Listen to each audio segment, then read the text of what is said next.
How did you all meet up and form? Um, well, the basic core of the group was based out of Riverside in California, Hmm. and me and the bass player Eric, Eric, uh, Eric Jerome, he's a bass player. It's crazy. His mom was my kindergarten teacher, Oh, wow. and so we went way back. But at the time, we were in rival bands. So he played in a different band, and I played in a different band. And long story short, we ended up hooking up together and kind of creating our own little group. At the time, our group was called Z'Looke. The look. Okay. Yeah, and we put a different, bunch of different people together. We had a girl in the group at the time, and it was kind of like a Madonna kind of thing, and we were kind of like all over the place, just trying to figure out what we were trying to do. And then it finally came together like towards the end. Um, and then we basically just put together a bunch of, different musicians. Eric had went to school with our guitar player, Art Z, RZ. and we got together and everybody would, Eric had moved up to LA and Art was in LA, and they would drive down to Riverside on the weekends, and we would rehearse in my parents' garage at the time. So, we would just play there, do a lot of Prince stuff and all that. Then we started writing and stuff, and then I found out I had a cousin who was the vice president of Capitol Oh, Records Capital Promotion. Records. Okay. So I did some digging and got in touch with him, and then he kind of pointed us in a direction and started. We just started doing a lot of shows and started writing, and we kind of got plugged in that way, and that's kind of how we got going. Cool. So does Z look stand for the look? At the time when we got signed, there was a band in Chicago, I think. It was like a rock band. And for some reason, and they were called The Look. The look. Okay. And so we couldn't use the name. So we were trying to figure out, okay, so let me go back a little bit. I don't know if you know this, but like if you go back to like Shalimar, they had an Okay. album called The Look. The look. Yeah. And that's kind of where we kind of got the name from or whatever. We were like, oh, we should go with The Look, So anyway, we found out that the band in Chicago had the name registered, so we couldn't use the name. So we were Okay. trying to figure out how could we put something on the name to kind of keep it where we would keep it. Yeah. Yeah. So we just said, well, how about we just think of, I don't know, someone came up with like to make it like we're French or something, and just say Yeah. Z'Looke or something like that. Yeah. And we say, hey, let's put a Z at the beginning of it. Yeah.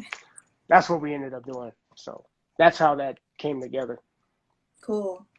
Yeah. So I noticed that on Troop's first album, you and Art Z wrote "She's My Favorite Girl." Yeah. Troop was the guys were all lived in the same neighborhood in Pasadena. Okay. I was up in Pasadena at the time. I was staying with Art, Mm-hmm. and we had a back house and we had a studio back there. Okay. But you know what? Actually, right before that, no, I was living in Orange County, down in Huntington Beach. Okay. My roommate was Melvin Davis. He's a bass player. He still plays he's a music director for Shaka Khan. He's still with Shaka. And we were roommates. And at the time, Art called me and he said, hey, there's these guys, my girlfriend, she's friends with these guys who are singers. And, we should write some songs for them or whatever. And I was like, okay, well, what's their names? He's like, well, the group is going to be called Troop. And so he brought them down to my place in Orange County, down in Huntington Beach. And we did 2 songs. One of them was She's My Favorite Girl, and the other song, I forget what the other song was. But long story short, ended up, they picked up She's My Favorite Girl, and then they brought Chucky Booker in to actually produce the record. So That was kind of cool. So Yeah, that was our first song that we, actually got, you know, out on some wax, yeah, which was cool. because when I had did my research, when I seen that YouTube wrote it, I wasn't really surprised. I was like, it Hmm. sounds like something members of Z'Looke would do based on listening to your first album and your Yeah, second album as well. yeah. We also did we wrote the first single for Chris Bender. Chris Bender. Okay. Was called Baby Girl when Yeah. he was signed to Epic, Cool. and that was cool too. How was it working with Chris Bender? It was cool. It was really quick because he flew out and he flew out with his dad. And I'm trying to remember. Um, it was really quick. We did the song I'm trying to remember. It was so long ago. I think we did it like over the weekend or something like that. And it was real cool. He he had his stuff down. He came in and knocked everything out. It was cool. Yeah. He Yeah, was very talented, yeah, he was. He Definitely was. gone too soon. Yeah. Way too soon. That was Yeah. so crazy Yeah, when all because that went down. the first album by Chris Bender, they released it on iTunes Hmm. around 2019. So Hmm. Hmm. that's when I started listening to that because I was listening to Drake. Oh, Um, Drake. Yeah, yeah, yeah, yeah, before then, yeah, yeah, yeah, yeah. real good He's a artist. good singer.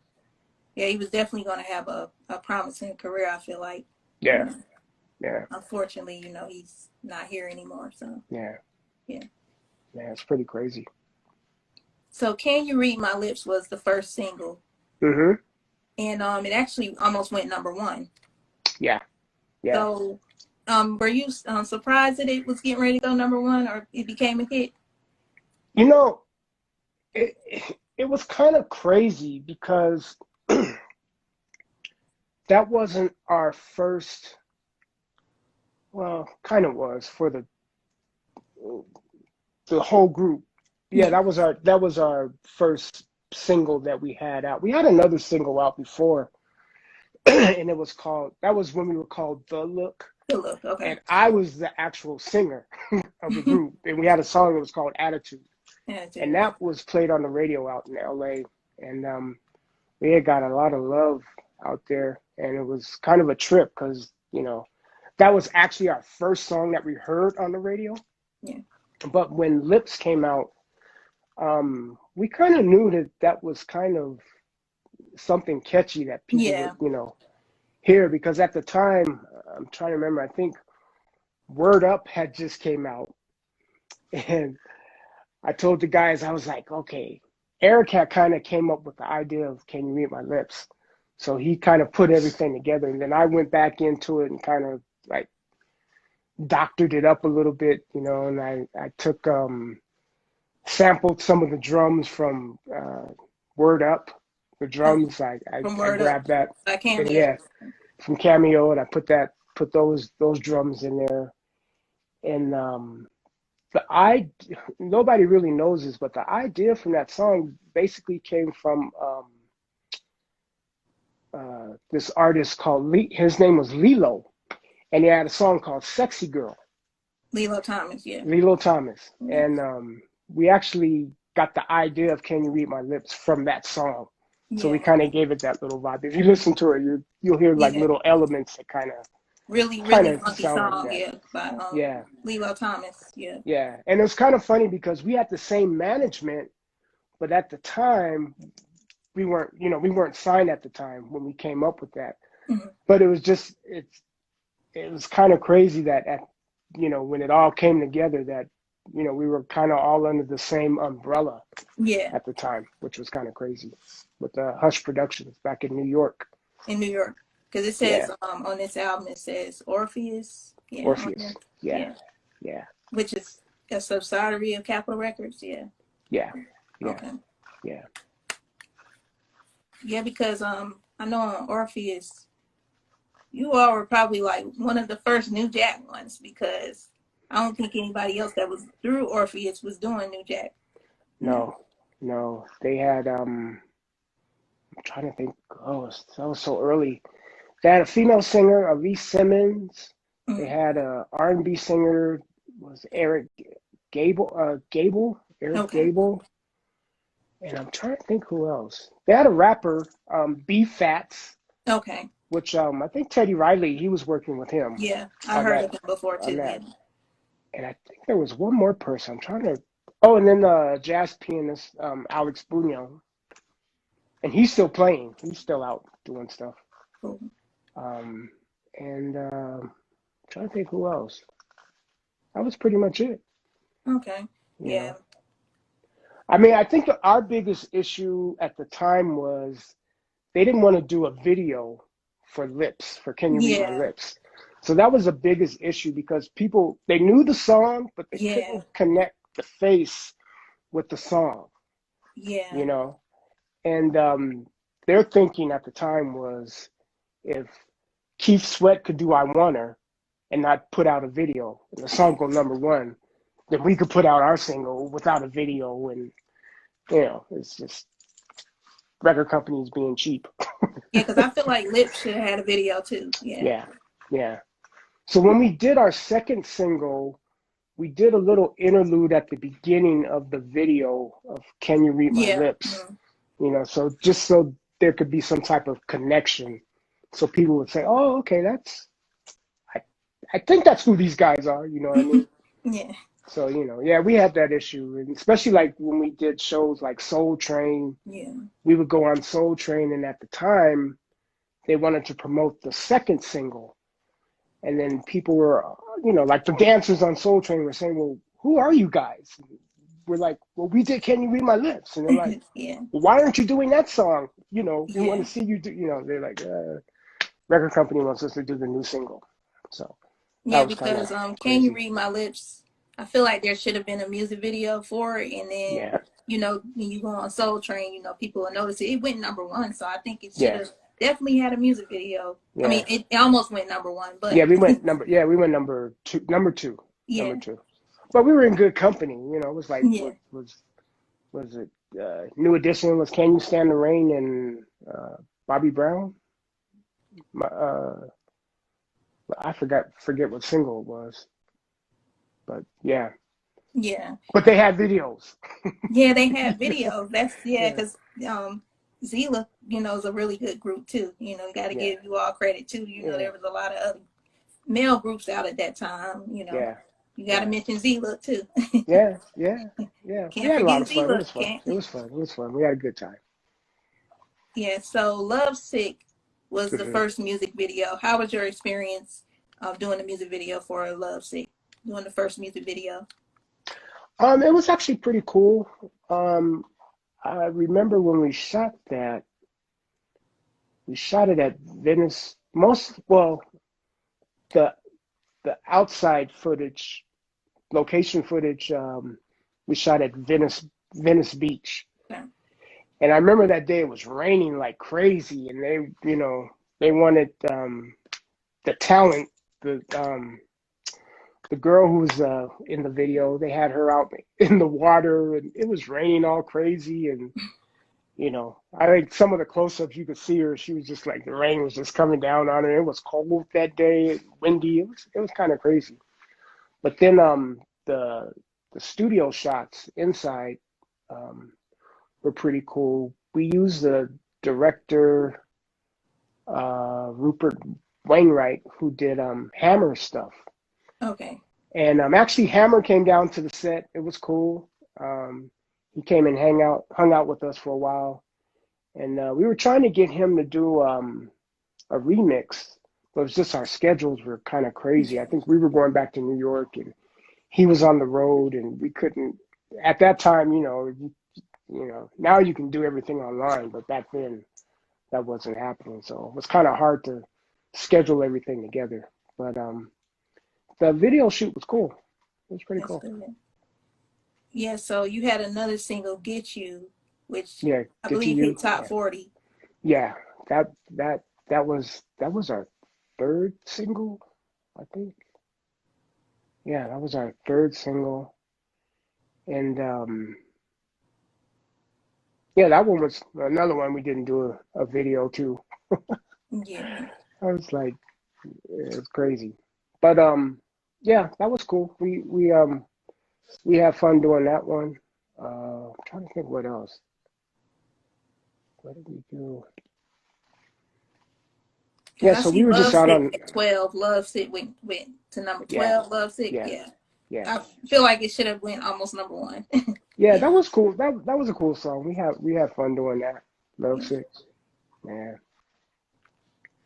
But we started getting a lot of calls to do other projects around that time. We worked with Cheryl Lynn. We did a song for her. It was called The Bottom Line. Um, we did got a call to work with Wendy and Lisa. We did a song with them. It was called Strung Out. And then we did work with the Jamaica Boys, and we did a Jamaica song Boys for House Party movie. House Party. Yeah, it was called Shake It Up. Yeah, Yeah, and so that was fun. We did that. great track. Great Yeah, that track. was cool. Yeah, we had a lot of fun doing that. Didn't you all do a remix to Pick Up the Phone by Jamaica Boys? Yeah, yeah, yeah. We did that all at the same time. We did Pick Up the Phone and we did Shake It Up. Cool. Yeah, yeah. So those two were cool. Any promotional tours for the first album? Yeah, we were out for a while. Trying to think of all the places we went to. I remember there was one place we went to, remind me of like the Five Heartbeats. They set us up at some, I don't know, it was a bar or something, and they had like three microphones and like a turntable or something. I don't know. It was like really crazy. And the microphone, the cable was only like this long, and you had to stand real close, and people were just sitting at the bar, just drinking, looking at us like, who are these, who are these guys or whatever. It's kind of crazy. But that was one of the crazy spots that we did. It was cool though. So, Yeah. what places did you all tour at? What states? We did a lot of stuff on the East Coast. I know Okay. down in the Carolinas, we did a lot of shows down there. A lot of radio stuff. Um, we did Howard, WDAS. I'm trying to think. Trying to remember all the spots in New York. Um, we did Dance Party USA. Okay. I heard of that show before. Yeah, yeah, that was cool. Um, I'm trying to think what else. It was just really crazy because you'd go. We flew a lot, so we did a lot of traveling on planes and flights and stuff. So you fly into somewhere and then you got to go to the radio station and do the early morning show, 5 o'clock in the morning. Then you go, have breakfast somewhere and you meet some uh, record execs or whatever, radio execs, PDs, program directors. And then you go to a record store at the time and you do an in-store, sign autographs, Yeah. pictures, and all of that stuff. Then you go to the next venue, you do a sound check, get everything ready, go back to the hotel or whatever, change or whatever, come back, do your show, then you do A lot of work. a lot. Yeah, it was constant. So Yeah. yeah, at the time we kind of, we just wanted to play, but didn't realize all the work that it Yeah. involved. It's a lot. People don't realize you constantly on the go. Yeah. That's true. That's what the music business does. Yeah, yeah, yeah. But it was cool. Do you think this album should have been bigger than what it was? Because I hear a lot of people talk about a lot of other albums from the New Jack Swing era. I just feel like this album doesn't get enough credit. I think so. I think so, and I think the biggest issue was just the awareness. I think if we would have had a little more visibility, Yeah. especially again videos, because at the Yeah. time it's like videos were everything, if, you didn't do a video, then, nobody knows who you are. Yeah, that's a very important So, aspect. Yeah, of the music yeah, business. Yeah. we did a lot of fighting with the with the label, just trying to get them to say, hey, get behind us, let's, let's Yeah. put some visuals up so people can see who we are. Yeah. I think that would have helped a lot more too. Yeah. Yeah. So you all did a song called "What Makes You Feel That Way About Me." Yeah. Yeah. We did that. Well, here's the thing. That song was actually supposed to be for our second album. Okay. We recorded our second album literally right after the first. And long story short, they held it for almost 2 years before it actually came out. So What Makes You Feel That Way was for the movie Death by Temptation. Okay. And so, well, it was actually for our second album, but they wanted to put it on the Death by Temptation soundtrack. So we ended up doing that, putting it on there. And yeah, it didn't. So because it went on the Death by Temptation album, it didn't, or soundtrack, it didn't go on our second album. When our second album came out, we ended up going in and recording two or three extra songs to put on that. And at the time, the first album was through Capitol EMI. And when we ended up putting out our second record, the label left and ended up going over to Sony. Okay. So our second album ended up coming out on Sony Music, Sony Records. Epic. It was an Epic. Yeah, I see it on here. Yeah, on that album. So that was kind of crazy. And then you all released "Girl Dance with Me." That was another single. Yes. Now it's funny. "Girl Dance with Me" was originally, it was for the second album. That single was actually released while we were still on Capitol, on EMI. Mm-hmm. And they released it and put it out. Of course, they didn't want to do a video. So us, the guys in the group, we decided to just come out of our own pocket and make our own video, pay for our own video. So that's what we did, and videos cost a grip back then. We were kind of like, okay, well, how can we do this as cheap as possible? So we ended up, we did our own video, put it out, and the song started growing legs. Well, what happened was right in the middle of the song coming out, they decided they wanted to leave Capitol and go over to Epic or Sony. So when that happened, Capitol and EMI got word of that, and they're like, well, if you guys are leaving, we're not going to promote this "Girl Dance with Me" record. So the record had already went out to radio, and they started playing it and started moving up the charts. And then all of a sudden, they pulled the whole promotion out of promoting the single. Wow. And for about maybe 3 weeks, it kept moving up the charts with no promotion at all. Mm-hmm. And I think we peaked out on the top 40. I think we peaked out at 38 or something, somewhere in the 30s or maybe 40s, I think, And that was it. And then after that, it took us 2 years before our second album came out. Yeah. So we kind of got lost in the sauce for a minute. So we just ended up just writing for other people and trying to stay, Yeah, because I was researching something and I saw that "Girl Dance with Me" was released in 1990, and then you all released the single "I Can't Stop Thinking About Your Love" in 1992. Yeah. Wow, that's a big jump because the album actually came out in 91, correct? Yeah. Oh my God, we were going crazy. I mean, yeah, because we finished our second album. We finished the album back in 89, I think. Yeah, 80. Oh wow. 89. We were done with the album in 89 because we did it really quick. The first album, we recorded the whole album in like 2 weeks. You know, we got signed and then we went into the studio. 2 weeks later, we had the album done. It was crazy.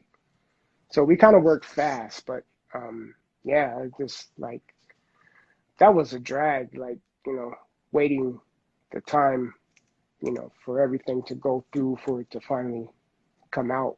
But yeah. So the single "I Can't Stop Thinking About Your Love," you all Mm-hmm. had a video for that. Did the Yeah. label like fund the video for that? Yes. Okay. Yeah. Yeah. They did. And it's kind of a crazy story. When all of that went down, we were recording the record. I wrote that song, and basically when we were recording it, Wayne, our singer, Wayne was actually the newest addition to the group. Right before we got signed, I was singing, and at the last minute, I decided I didn't want to be the lead singer. I just wanted to play keyboards in the background. And so we found Wayne. Wayne had just moved to LA from Louisiana. And it happened really quick. We brought him in and had him re-sing the demos. He had re-sung "Can You Read My Lips?" And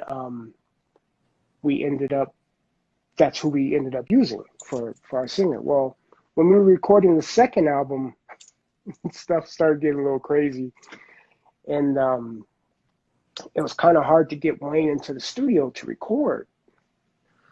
So I ended up making the song like a duet. So we brought another singer and female singer to like finish singing the song, because I couldn't get Wayne to finish recording the whole song.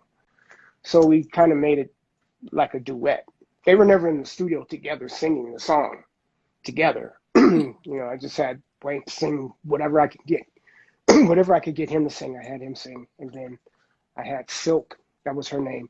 She came in and she sang the rest of the song. And we kind of made it like a duet. Well, when they finally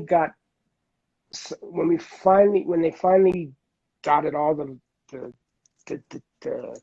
I's and, you know, everything with our contract with Sony, they wanted to do a video. So we hadn't been, as a group, we hadn't been together for a minute. Everybody was kind of doing separate things. We were doing little projects. And we hadn't seen Wayne. So the day that we shot the video, it was crazy.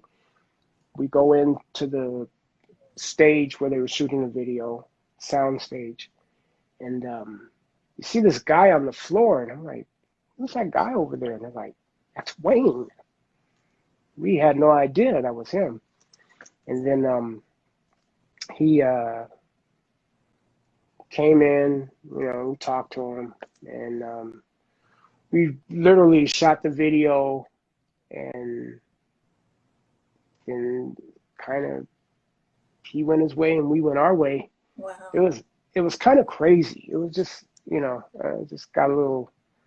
It just got a little crazy, you know. And yeah, so Wayne was a good singer, real good singer. Yeah.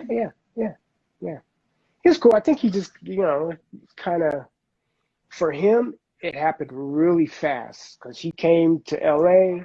He came to LA looking for getting a deal or, you know, being a singer, and it happened. And then it just, everything happened like really quick. I mean, from, you know, just trying to figure out a way how to get to Capitol Records so we can have a meeting with the executives. You know, how are we going to get there? Well, do you have gas in your car? No, I don't know. To like having cars come pick you up, limos coming to pick you up, and, you know, people handling all your stuff. So, you know, wasn't used to that. And then it just like happened. And then we would go do venues or events and stuff. And, you know, you get carte blanche, and, you know, everyone's letting you in. You got the VIPs going on, and, you know, you're a celebrity, and it's like, oh man, I can get whatever I want now, you know. And I think it kind of, you know, it happened really fast for him. Yeah. It was a lot for him to process, you know. So him leaving, did that just cause the group just to split? Um, well, it wasn't a matter of him. Well, as far as him leaving, Hmm. he actually didn't leave. Okay. It was just, it was more or less trying to locate him, trying to get him to show up was more Yeah. the issue, you know. But you know, when he showed up, we did what we had to do. But it just got to the point where it just came to be it just came to be really hard to wrangle him. And then Art and I, we started doing other projects together. And so at that time, it wasn't really, we weren't really, it wasn't our focus at the time to like really make that happen. We actually ended up having, we changed management. And then when we switched management, what we ended up doing was we had auditions for lead singers to come in. And we had a couple folks come in. We had, oh man, I can't think of his name. Um, he sang with As Yet. He was the lead singer from As Yet. He wanted to sing with us so bad. And who else? There's a couple other people.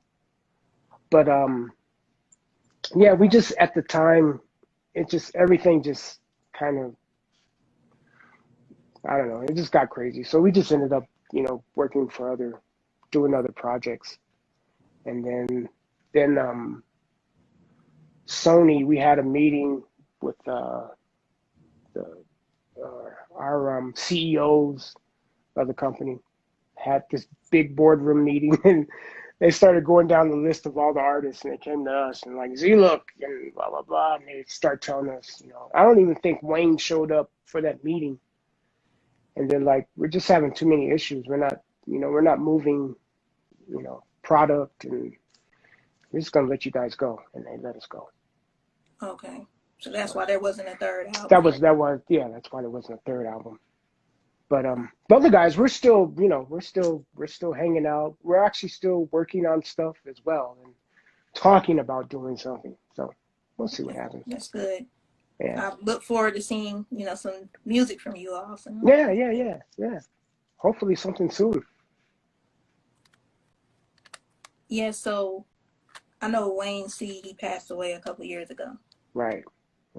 Yeah. So Yeah, that was any kind of good crazy. memories with him? Oh yeah. We had, you know, we had a good time with him. He was just crazy. He was the youngest out of all of us, so Okay. you know, he just Wayne would just do some crazy stuff.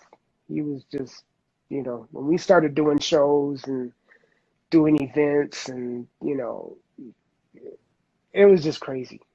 He was he was a good dude. He was a good dude.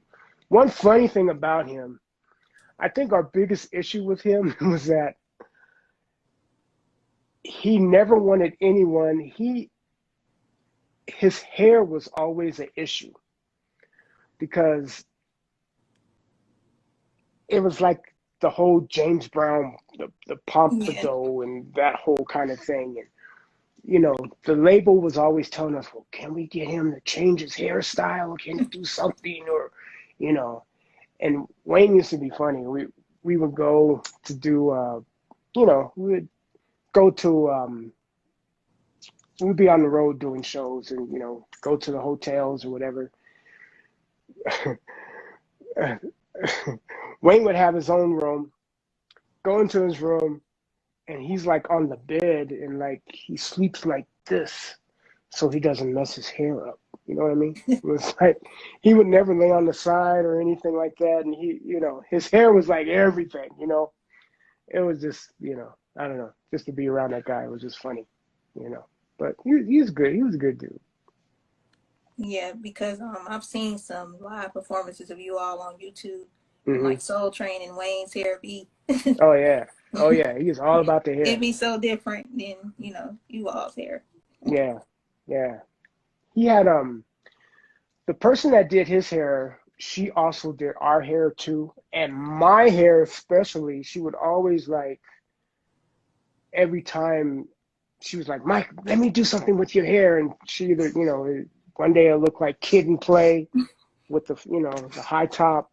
The next time she would have it flattened out and swirled and all kinds of crazy stuff. And people were always like, well, who's that guy over there? It's like, that's not Mike Cee, is it? It's like, no, because Mike Cee has a different hair. That's not him. And they're like, yeah, that's me. But people could never you know, figure out who I was because my hair was always changing. It was kind of crazy. So out of both of the albums, My Desire and Take You Back to My Place, which Mm-hmm. album did you enjoy recording the most? Wow, that's a good question. Well, definitely the first one, to Take You Back to My Place, because, that was our introduction. The second record, it was kind of weird because when we actually recorded the second record that didn't come out, that waited for like 2 years. Well, 2 years later, they took off a couple songs and put new songs on. Well, the new songs they put on was like, there was a song called Are You Ready? And My Desire. My Desire, we didn't write those songs. And Are You Ready? We didn't even play on the songs. We didn't even sing on the songs. It was crazy. It was just like the company, I don't know if they had it was so crazy at that time because we had just left them as our management, and everything got kind of weird. And then they brought these last two songs that they put on the record that we had nothing to do with it. I think they flew Wayne in back east to record My Desire. The original version of My Desire was very New Jack. Okay. And then they got what's his name? Go Hatoa, the engineer. He was a remix engineer, and he remixed the song, but he made it it was real disco-y or something. I don't know. It was just like, it took all the funk out of it. There was no New Jackness to it. And it was like a totally different song that ended up going on the album. I have a copy of the original version. It's like night and day. You wouldn't even think it's the same song, but it was like very us. That's why we liked the song. We picked that song. The other song, Are You Ready? We never heard at all until the album came out. We were like, what's this song? Who's this? And who is this singing on it? It was a female singing. We're like, well, who is this? Yeah. It was really crazy. Yeah. So in answer to your question, the first album. Yeah, because I like Turn Me On from the second album. That's a real good one. Now it's like, it's Z'Looke. You know what's funny? That song, no. It was, I'm trying to think. I think Art and we wrote that. I think we had wrote that for Troop.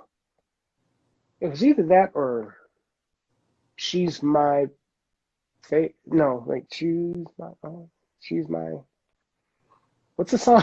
She's My She's Only Love. My Only Love, yeah. Okay, I had a brain fart. Yeah, She's My Only Love. I think we were writing for Troop as well for their next album. And but we ended up keeping it for ourselves.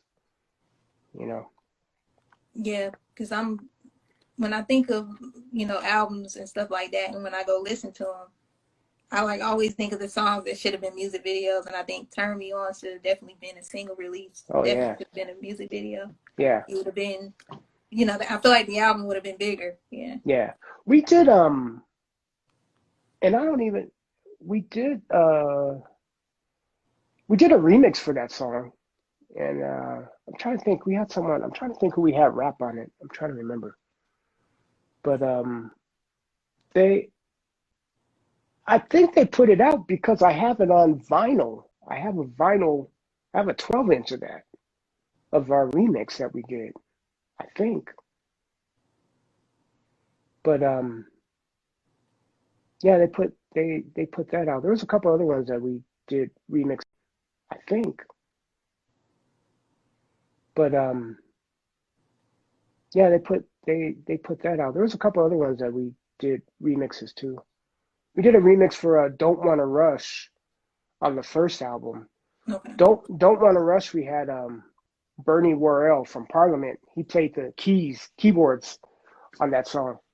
I learned a lot of stuff from him. He was like, I was a Parliament fanatic, and to have him play on one of our records was just like amazing. I was like, wow, this is really cool. Yeah, because I know the first album, there's some good ones on there too, like "I'm in Love," Yeah. "Take Away the Heartache." Those are just really good, Yeah. good tracks. Yeah. Yeah. Yeah. We had fun with those. You all were doing like a different New Jack sound than a lot of the groups. It was, very unique and different. Yeah. Yeah. I think our biggest issue was, I think, especially like when we were in New York, we were back there for a while doing a bunch of shows, and like New York is hardcore.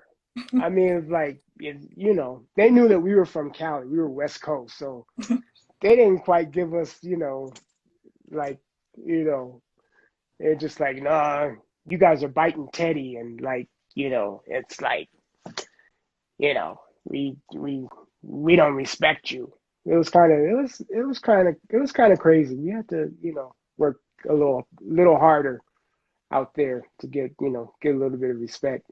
But, Because the West Coast did have their New Jack Swing thing going on with groups, in Cali. They had like Club Nouveau, groups like that. Yeah. The West Coast, you got to give the West Coast their credit for the New Jack Swing era. Yeah. It's funny. It's a funny story. We did, right before we got signed, we did a show with Club Nouveau. At the time, they were called Timex Social Club. Okay. They came to Riverside to do a show, and we opened up for them. And when we played, we played totally live. And then they came. They did, at the time, Rumors was the big song for them. And they had just started. I don't think Club Nouveau was even released yet, but they were promoting their, I think they did Why You Treat Me So Bad and a couple other songs from the Club Nouveau record. But nobody knew them at the time. They just knew Rumors. So, they came and did, they did, we played, and then they came on stage, and because they were just playing to a track, they asked us could they use our gear. And me and our other keyboard player, we had those strap-on keyboards as well. So we let them use our strap-on keyboards. So what's the guys, producers? They did In Vogue, Denzel and Foster and McElroy. Yeah, Foster McElroy. They asked us if they could use our keyboards. We're like, yeah, sure, cool. So, they did their songs and all that stuff. And then they did their last song, which was Rumors. But at that time, reminded this is like the 80s, they did it to a record. The DJ had he was doing it with the record. Well, as they were performing, the record skips. And the crowd just started like booing. It was just like boo, going like, just screaming and stuff like that. And so they all just got up, threw our gear, and ran off the stage, went back in the back, and their road manager called their limo in the back. They slid out the side door and they were gone. And that was it. It was crazy. Yeah. And it's funny because I saw Jay King, I think it was like last year or the year before, last year. He was doing a show up in Northern California, in Sacramento. I was playing keyboards for O'Brien.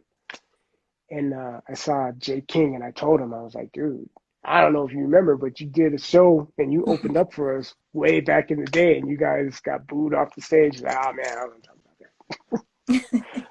It was kind of funny, but yeah.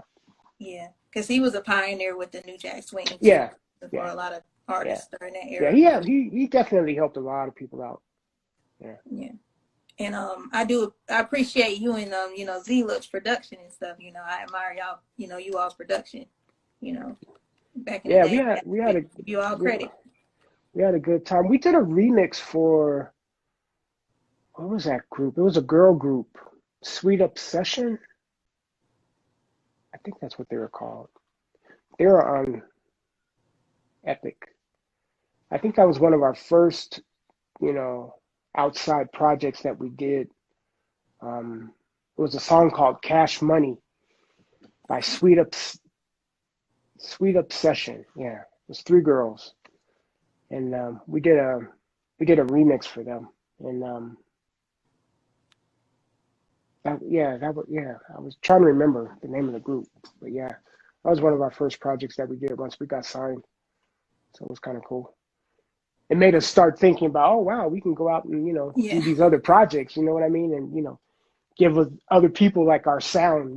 Kind of what we do, which was kind of cool. So what are some new production projects you're working on these days? Wow. I'm working currently right now. I'm doing a lot of stuff for TV, um, like um, Tyler Perry's show, Sisters, growing up hip hop. I do all the growing up, the New York, the Atlanta, Yeah. LA, all those shows. I have music in those shows. Cool. Also, I'm actually I just got a call the other day from Money B from Digital Underground, and we're Okay. gonna actually work on some stuff. I actually did an album with him a while back with another group. I was in this group a while back. It was called the James Douglas Show, and we were kind of like it's kind of like the 2000s version of Sly and the Family Stone. Okay. Multicultural kind of different, folks, and we ended up we did we did about like 3 or 4 albums, and we also had a TV show that we did out in the Southwest with the guys from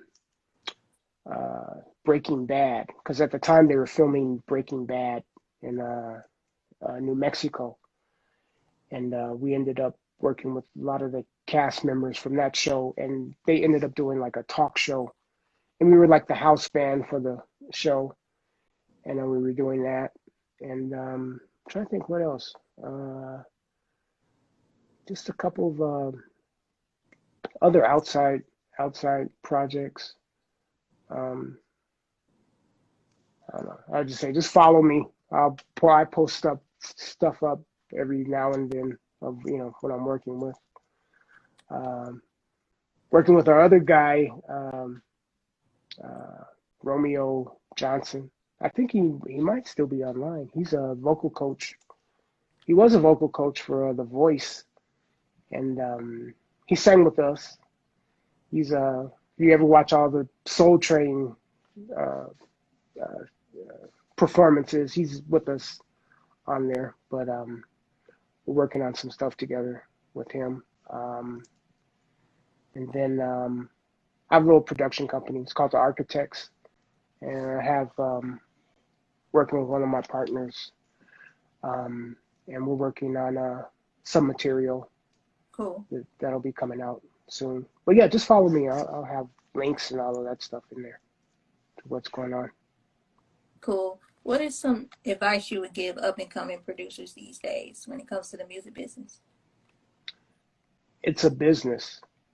It's music is great. I love music. I love playing, but I realized um, from way back, I ran into Ron Isley, and he told me that this is a music business. It's, like, 10% music, 90% business. So it's good to know what you're getting into. Yeah.